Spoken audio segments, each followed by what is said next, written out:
ওখানে নাচানাচি বলে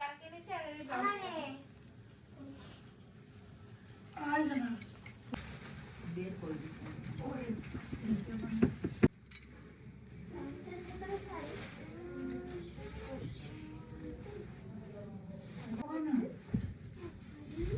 আর ওর তো একদম হবে না, দুটো ঢুকে আমার চোখ জ্বালা করছে তো তাই। এবার বুঝলাম তুই এখানে আমাকে কেন লাগে তো তোরা ঘরে সব কিছু কি জানি জানি না না আমরা দুজন হেঁটে তুমি ওখানে যাও